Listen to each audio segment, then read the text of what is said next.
Assalamualaikum warahmatullahi wabarakatuh. Berjumpa lagi dengan saya Raden Mas Bagio di channel Ngulik Horor. Kali ini saya akan membawakan cerita yang berjudul Dendam Sintren.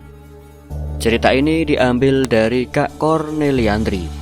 Terima kasih kepada Kak Corneliandri yang telah memberikan izin kepada saya untuk membawakan cerita ini. Tapi sebelum kita masuk ke ceritanya, alangkah baiknya kita berdoa terlebih dahulu agar kita semua diberikan keselamatan dalam membacakan cerita yang sangat menyeramkan ini. Bismillahirrahmanirrahim. Allahumma sholli ala sayyidina Muhammad. Dan ini dia Ngulik Horor.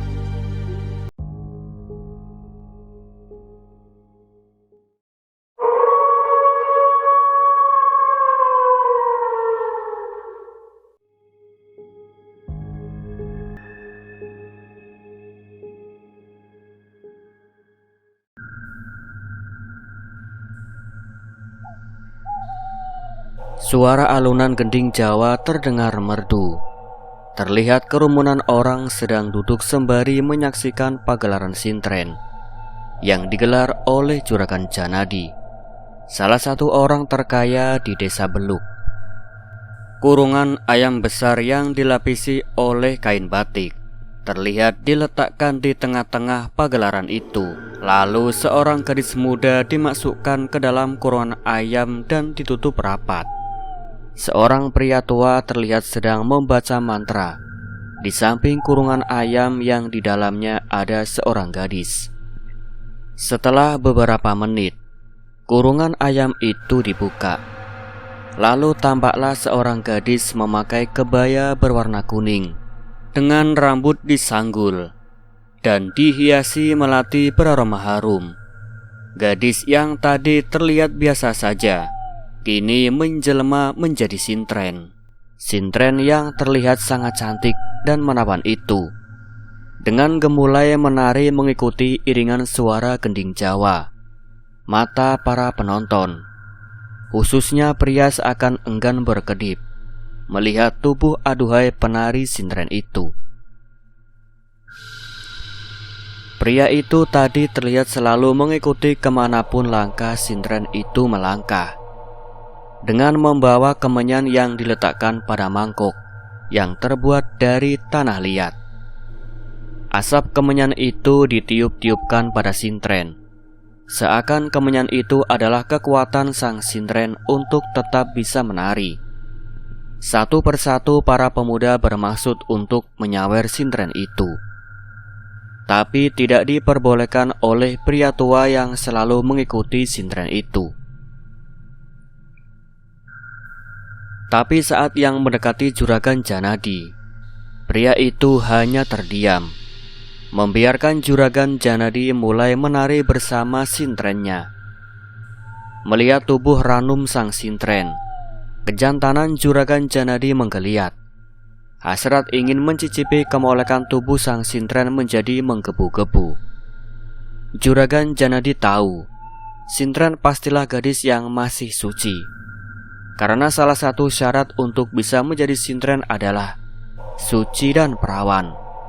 Tidak heran, kebanyakan penari sintren itu adalah gadis yang masih berusia belasan tahun. Juragan Janadi juga tahu, sintren yang sedang menari bersamanya adalah gadis kampung di sini. Gadis manis bernama Asmirah, yang baru berusia 16 tahun. Menjadi sintren karena tuntutan ekonomi keluarga. Dia adalah anak sulung dari 6 bersaudara. Adiknya ada 5, yang kebanyakan masih kecil-kecil. Bapaknya hanya seorang buruh tani yang lahannya adalah lahan sewa, sedangkan ibunya hanyalah ibu rumah tangga biasa. Berbekal wajah cantik, Asmirah nekat menjadikan dirinya seorang sintren. Rela dirinya dirasuki makhluk halus saat menjadi sintren. Karena saat dirinya berubah menjadi sintren, kebetulan tubuhnya sudah dirasuki oleh sesuatu yang tidak kasat mata. Seperti malam ini, Asmira juga tidak sadar saat dirinya yang sudah berubah menjadi sintren diajak menari bersama Juragan Janadi. Di sisi lain, malam semakin larut. Pagelaran sintren itu masih berlanjut.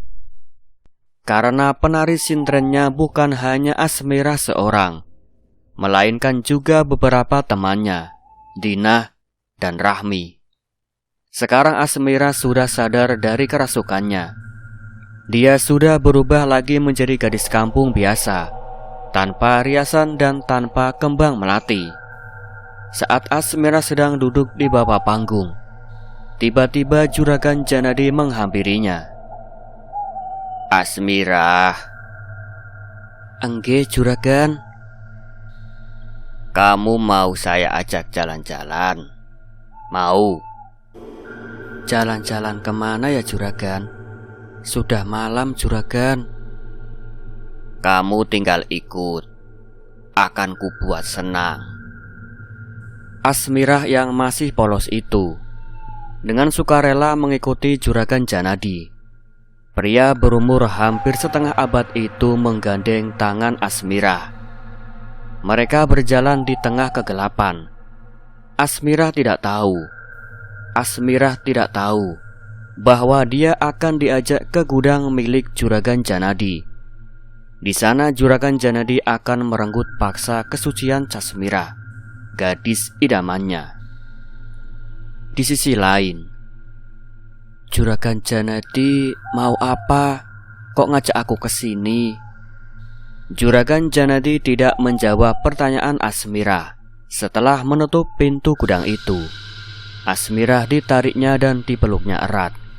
Rasa haus akan kesucian Asmira seakan tidak bisa ditahannya. "Juragan, jangan kurang ajar." "Kamu bakal kaya. Sawah yang digarap bapakmu bakal aku kasihkan tanpa membayar, asal kamu mau menuruti inginku." Asmira hanya bergeming. Rasa takut membuatnya gemetar. Juragan Janadi masih saja berusaha melumat bibirnya, tapi Asmira berusaha mengelak. Lalu dengan kasar Juragan Janadi merobek baju Asmira. Mata Juragan Janadi melotot penuh gairah melihat gundukan halus nan ranum di depannya. Dengan ganas, Juragan Janadi meremas buah dada Asmira, membuat Asmira meringis kesakitan. Tidak sampai di situ, dilumatnya dan disedotnya puncuk buah dada berwarna coklat muda itu dengan gemas. Tangan Juragan Janadi juga meraba bagian bawah tubuh Asmira. Dibukanya rok batik Asmira. Lalu, tangan Juragan Janadi mulai menelusup masuk, mencari-cari bagian paling sensitif dari tubuh Asmira. Setelah menemukannya, digosok-gosokkan perlahan bagian sensitif itu dengan telapak tangan Juragan Janadi, membuat Asmira mulak belingsatan seperti cacing kepanasan. Melihat Asmira yang sudah dikuasai nafsu juga, Juragan Janadi langsung menidurkan tubuh Asmira di lantai. Dengan cepat Juragan Janadi melepas celananya. Terlihat kejantanannya yang sudah mengacung tegak. Dengan perlahan dimasukkan kejantanannya itu ke dalam rongga kenikmatan Asmira. Asmira yang masih perawan menjadi tertahan saat ada benda asing menelusup masuk ke dalam lubang kesuciannya. "Sakit, Juragan." Tapi Juragan Janadi tidak memperdulikannya. Digenjotnya keluar masuk kejantanannya itu pada rongga kenikmatan Asmira. Asmira yang tadi merasa perih, kini justru terlihat mendesah menikmati setiap detik pergumulannya dengan Juragan Janadi. Sampai mereka akhirnya berkelojotan bersama, merengkuh kenikmatan dunia. Di sisi lain, semenjak kejadian malam itu, Asmira sudah tidak lagi menjadi sintren, karena dirinya sudah tidak suci lagi. Dan semenjak itu juga kehidupan keluarga Asmira berubah lebih baik. Kini Asmira dan Juragan Janadi layaknya suami istri. Mereka sering bertemu di gudang hanya untuk melepas rindu dan nafsu yang seakan tidak ada habisnya. Kabar soal Asmira menjadi gundik Juragan Janadi berhembus kencang hingga terdengar oleh istri sah Juragan Janadi. "Apa benar, Man, omongan orang-orang kalau Asmira jadi simpanan Mas Janadi?"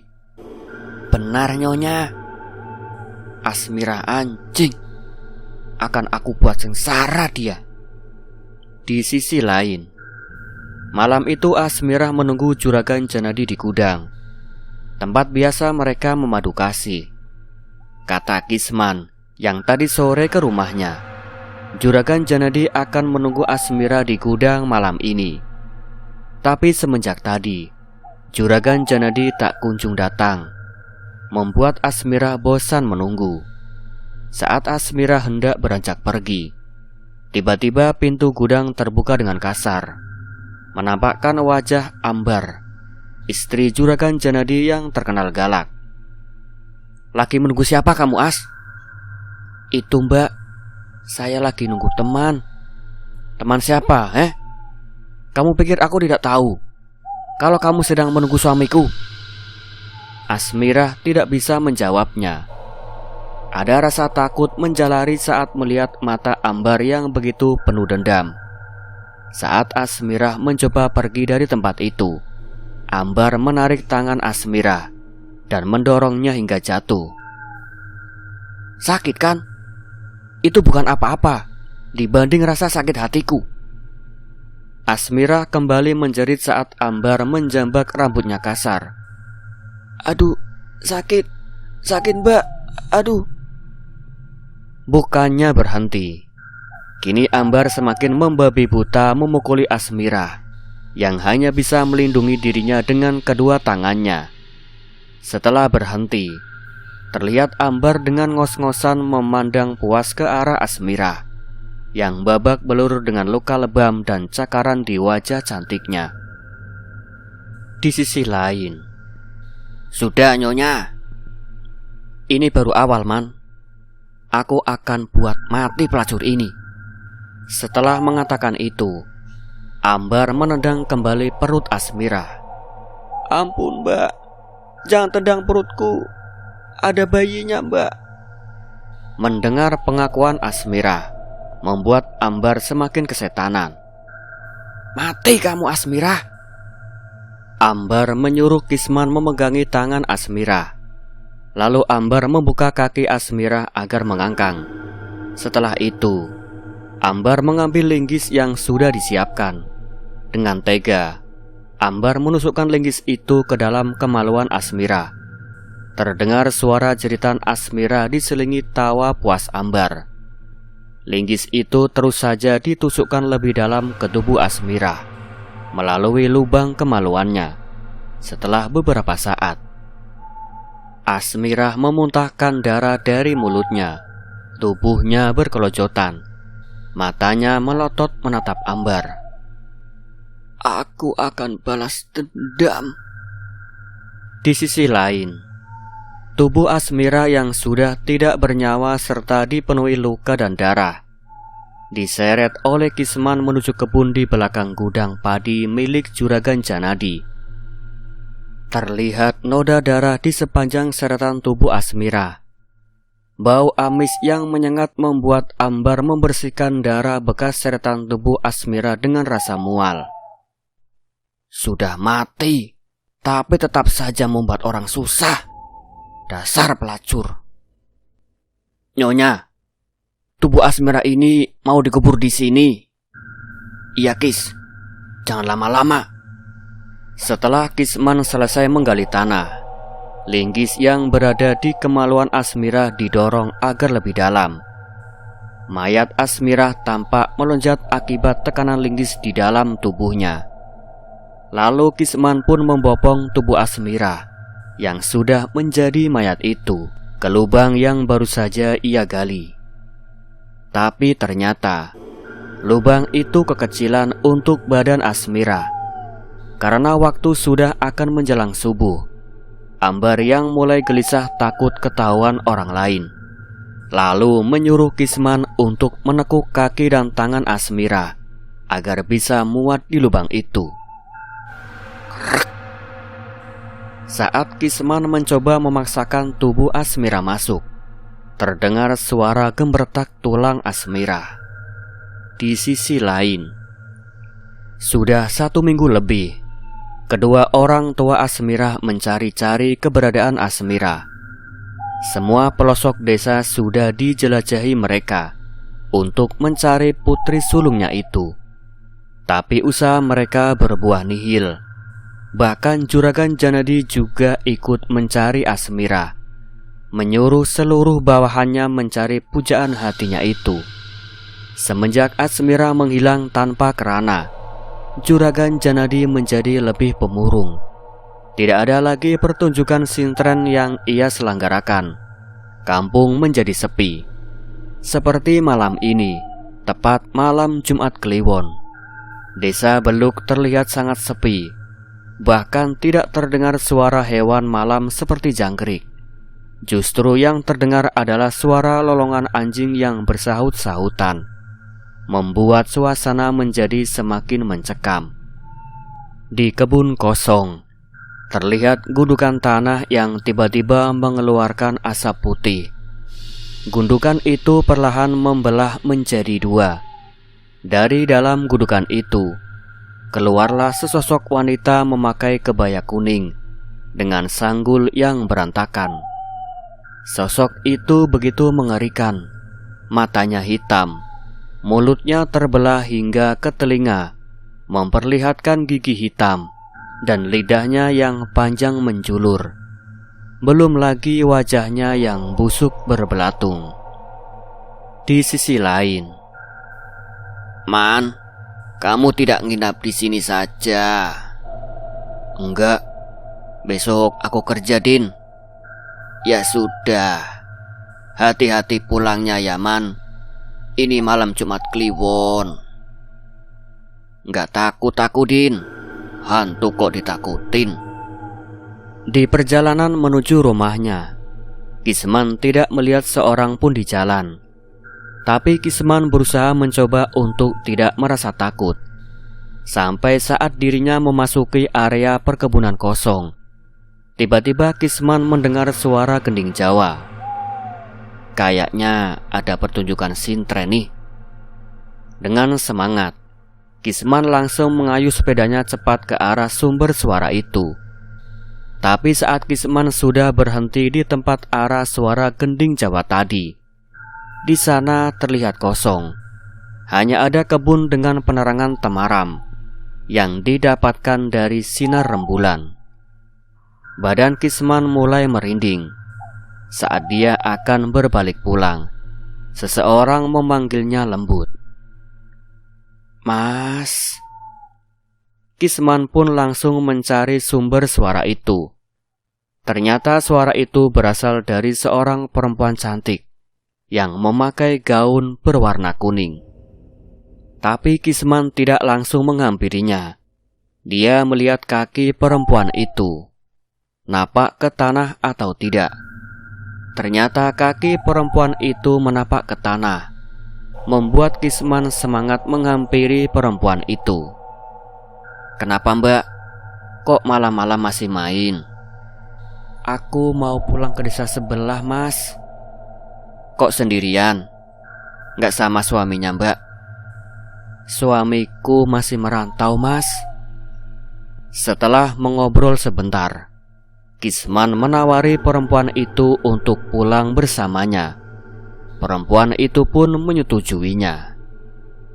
Di sisi lain, di sepanjang perjalanan, perempuan yang mengaku bernama Rani itu seperti sengaja menempelkan dadanya yang besar ke punggung Kisman. Tangannya yang memegang pinggang Kisman pun kini sudah berpindah ke selangkangan Kisman. Kisman yang merasa ini adalah kode, akhirnya menghentikan sepedanya di tengah-tengah kebun kosong. Di desanya memang banyak kebun kosong. Setelah mereka turun dari sepeda, tanpa basa-basi, Kisman yang masih berusia 30-an itu dengan bernafsu langsung memeluk tubuh Sinta perempuan di depannya. Bibirnya yang tebal melumat bibir lembut perempuan yang ia baru temui itu. Tangan Kisman juga dengan bebas menyentuh bagian kewanitaan perempuan itu dan memasukkan jarinya ke dalam. Jari itu bergerilya di sana, memainkan daging kecil yang jika disentuh akan membuat perempuan itu mendesah. Dipegangnya kejantanan Kisman yang sudah berdiri dengan urat-urat yang menyembul. Lalu dengan cepat, perempuan itu memasukkan kejantanan Kisman ke dalam mulutnya. Dikulum dan disedot-sedot kejantanan Kisman hingga Kisman tidak tahan untuk mendesah. Tapi semakin lama, kuluman itu berubah menjadi gigitan yang membuat Kisman kesakitan. "Mbak, kok rasanya jadi sakit?" Kisman pun membuka matanya untuk melihat apa yang terjadi, yang sedang dilakukan perempuan bernama Rani itu pada kejantanannya. Alangkah terkejutnya Kisman saat melihat perempuan cantik tadi kini berubah menjadi sosok mengerikan. Wajahnya busuk dan dipenuhi belatung. "Siapa kamu?" Sosok itu hanya menyeringai. Kejantanan Kisman digigitnya keras, membuat Kisman berteriak kesakitan. "Ah!" Kisman berusaha meminta tolong, tapi tidak ada satupun orang yang lewat. Sosok itu terus menggigit dan mengunyah kejantanan Kisman yang sekarang sedang berusaha melepaskan diri dari sosok itu. Saat usaha Kisman akhirnya berhasil, ternyata kejantanannya itu sudah terlepas dan menggantung di mulut sosok mengerikan itu. Kisman pun semakin histeris. Rasa takut dan takut menjadi satu. Sosok perempuan mengerikan itu merangkak di atas tubuh Kisman. Lalu wajahnya didekatkan dengan wajah Kisman. "Asmira!" Sosok mengerikan yang ternyata hantu Asmira itu perlahan mendekatkan kukunya yang panjang dan runcing ke wajah Kisman. "Ampun, aku minta maaf, As." Seakan tidak peduli dengan rengekan Kisman, Asmira perlahan mencolokkan jarinya pada kedua mata Kisman. Dicungkilnya kedua bola mata Kisman, hingga bola mata itu keluar dan menggelinding jatuh. Seakan belum puas, hantu Asmira memegang kepala Kisman yang sedang sekarat dan menariknya keras hingga akhirnya kepala itu terlepas dari tubuh Kisman. Lalu dilemparkannya kepala tanpa bola mata itu. Asmira yang kini berubah menjadi sosok mengerikan itu pun tertawa, tawa yang sangat mengerikan. "Tunggu giliranmu, Ambar." Di sisi lain, di dalam keheningan malam, suara desaan wanita terdengar dari sebuah kamar, menandakan pemilik suara itu sedang berada pada klimaks nafsunya. Ternyata yang ada di dalam kamar itu adalah Ambar dan seorang pria yang masih tampak muda. Entah sudah berapa jam mereka bercinta layaknya pengantin baru, sampai akhirnya pria muda itu mohon pamit untuk pulang karena waktu sudah tengah malam. "Nyonya, saya pamit dulu ya." "Ya sudah, kamu harus diam ya, Gus. Jangan sampai ada yang tahu aku minta diklonin sama kamu." "Iya, Nyonya." Sebelum pria muda yang bernama Bagus itu beranjak pergi, Ambar yang masih telanjang itu berdiri dari ranjang dan berjalan menuju ke arah Bagus. Ambar lalu mencium bibir Bagus mesra, seperti tidak mau berpisah. Maklum saja, selama menikah dengan Juragan Janadi, Ambar tidak bahagia. Dia harus menikah dengan laki-laki yang lebih tua darinya, yang tidak dia cintai. Tapi karena desakan orang tuanya, akhirnya Ambar mau menikah dengan Juragan yang pantasnya menjadi pamannya itu. Ambar harus merelakan masa mudanya. Semenjak menikah, Ambar memang sering melakukan hubungan terlarang di belakang suaminya. Bahkan dia sering tidur dengan Kisman karena suaminya kurang bisa memuaskannya di ranjang. Kini, Ambar merasa punya mainan baru. Bagus adalah anak salah satu abdi dalam suaminya. Mereka masih satu rumah, tapi Bagus tinggal di kamar belakang, khusus abdi dalam. Di sisi lain, masih pagi buta ketika suara kentongan terdengar menelusup ke dalam gendang telinga. Di sebuah kebun kosong, salah satu warga yang akan berangkat ke musola untuk sholat subuh menemukan tubuh tanpa kepala. Warga yang penasaran akhirnya berkumpul di tempat mayat tanpa kepala itu ditemukan. "Ini, aku menemukan kepalanya!" teriak salah satu warga. Lainnya pun berbondong-bondong menghampiri salah satu warganya itu yang menemukan kepala mayat. "Astagfirullahaladzim, itu kan Kisman!" Setelah tahu identitas mayat yang ternyata adalah Kisman, warga langsung menghubungi keluarga Kisman. Berita tentang penemuan jenazah Kisman yang mengenaskan langsung tersebar ke seluruh penjuru desa, tidak terkecuali Ambar yang sekarang sedang mondar-mandir di dalam kamarnya. Dia mendengar desas-desus bahwa kematian Kisman karena dibunuh dedemit. Apa ini perbuatan Asmira? Batin Ambar dengan wajah gelisah. Tapi Ambar mencoba realistis. Banyak yang bilang juga Kisman diserang hewan buas saat sedang melewati kebun kosong itu. Tapi entah kenapa, perasaan Ambar menjadi tidak karuan, gelisah, takut dan penasaran. Di sisi lain, malam ini Ambar berdandan cantik dan wangi untuk menemui Bagus.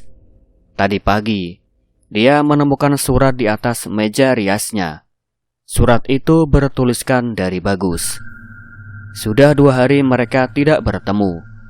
Ada rasa rindu di hati Ambar untuk bujang tampan itu. "Malam ini, aku akan jadi milikmu lagi, Bagusku," gumam Ambar dengan senyum simpul. Di sisi lain, sebetulnya Ambar sedikit heran kenapa Bagus memintanya untuk bertemu di rumah kosong kotor seperti ini. Tapi karena rasa rindu, Ambar pun segera masuk ke dalam rumah kosong yang sedikit gelap itu. "Gus, kamu di mana? Aku sudah datang ini." Tapi tidak ada jawaban. Justru Ambar merasa hawa yang tidak enak. Bau busuk tercium entah dari mana, membuatnya ingin muntah. Karena Bagus tidak juga menampakkan diri, Ambar memutuskan untuk pulang saja. Dengan perasaan sebal, Ambar berbalik menuju pintu rumah kosong itu.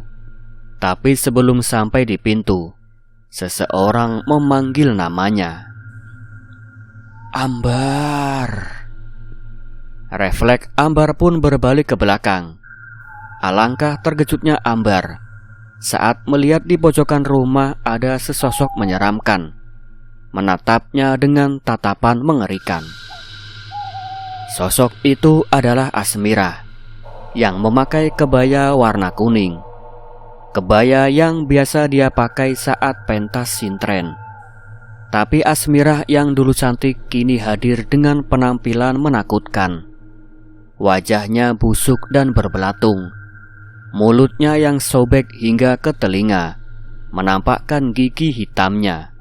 Matanya hitam pekat, membuat siapapun yang melihatnya akan merasa ketakutan.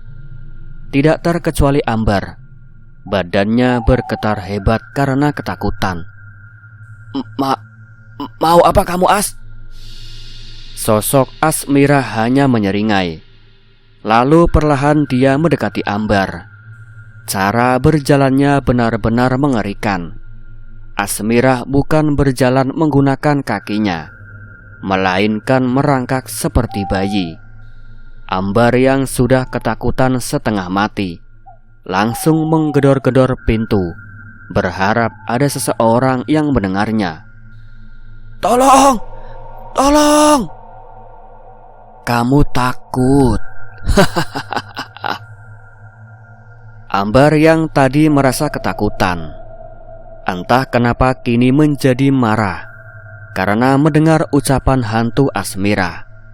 Ambar pun berbalik dan menatap sosok Asmira yang kini ada di depannya. Setan! Anjing kamu! Kamu sudah mati! Aku tidak akan takut dengan iblis kayak kamu. Sosok Asmira hanya bergeming mendengar umpatan Ambar, tapi wajahnya yang sudah mengerikan kini tampak lebih menakutkan. Hawa yang sedari tadi sudah dingin menjadi semakin mencekam. Ambar pun menyesali perkataannya barusan. Harusnya dia memohon ampun, bukannya menantang balik hantu Asmira. Di sisi lain, tiba-tiba pintu yang sedari tadi tertutup rapat itu terbuka hingga membuat Ambar yang ada di baliknya terpental ke depan. Kepalanya membentur ubin dengan keras. Belum lagi Ambar terbangun, tubuhnya sudah dibanting dan dibenturkan pada tembok, membuatnya mengaduh kesakitan. Ampun! Ampun Asmira! Asmira yang hanya berdiri di tengah-tengah ruangan kosong itu hanya terdiam. Matanya terus saja memperhatikan Ambar yang sedang kesakitan. Saat Ambar mulai merangkak perlahan menuju pintu, lemari yang ada di sebelahnya jatuh mendadak dan menimpanya. Ah! Badannya terasa remuk. Lemari yang menimpanya lumayan besar dan sangat berat. Ambar pikir dia akan mati karena tertimpa lemari. Tapi tiba-tiba lemari itu terangkat dengan sendirinya. Kaki Ambar patah. Dia tidak sanggup berjalan. Kepalanya berdarah akibat terbentur ubin tadi, dan ditambah tertimpa lemari. Di sisi lain, Asmira terus saja menatap Ambar yang sedang sekarat. Tapi dia belum puas. Penderitaannya saat menjelang kematian lebih menyakitkan. Ditatapnya sebuah tombak yang berada di ruangan itu. Entah itu tombak sudah berapa lama di sana, karena tombak itu sudah terlihat berkarat. Tubuh Ambar yang sudah lemas tiba-tiba melayang, membuatnya bertambah ketakutan. Ampuni aku Asmira, aku menyesal. Tolong, jangan bunuh aku. Ampun, kamu sudah membunuhku karena menjadi simpanan suamimu. Tapi kamu lebih bejat. Kamu berselingkuh dengan orang banyak di belakang suamimu. Kamu pantas mati, Ambar. Setelah mengatakan itu, dilemparkannya tubuh Ambar ke arah tombak yang kini tampak berdiri tegak. Lalu tombak itu menusuk anus Ambar hingga tembus ke perutnya. Badan Ambar berkelojotan, sama seperti Asmira saat menjelang kematiannya. Tapi saat tubuh Ambar sedang kelojotan, Asmira kemudian menggantung leher Ambar itu di langit-langit rumah. Tubuh Ambar yang tadi kelojotan kini berhenti total.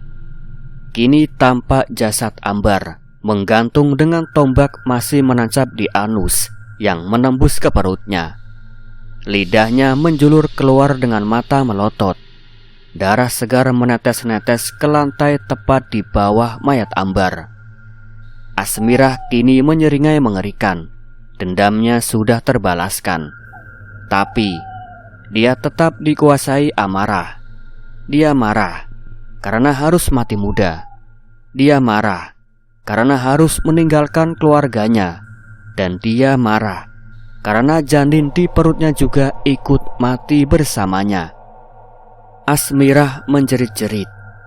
Tubuhnya merangkak cepat meninggalkan jasad Ambar yang menggantung. Jeritan menyayat hati, diselingi suara lolongan anjing tengah malam itu. Rintik hujan yang tiba-tiba jatuh membuat kampung itu tampak sangat mencekam. Warga yang mendengar jeritan-jeritan mengerikan itu memilih bersembunyi di balik selimut.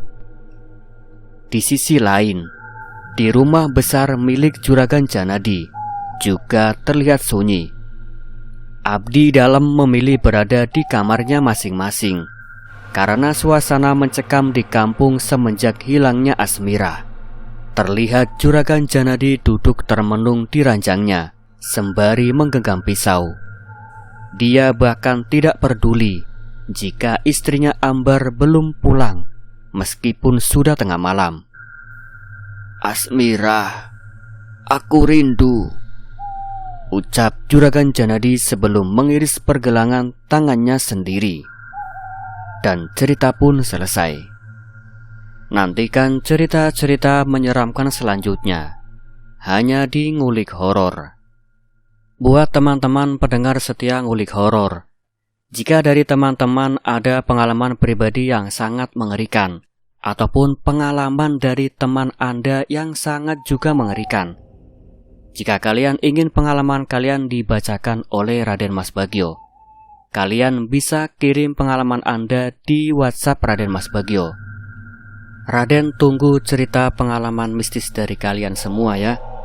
Akhir kata, saya Raden Mas Bagio pamit undur diri. Sekian, wassalamualaikum warahmatullahi wabarakatuh.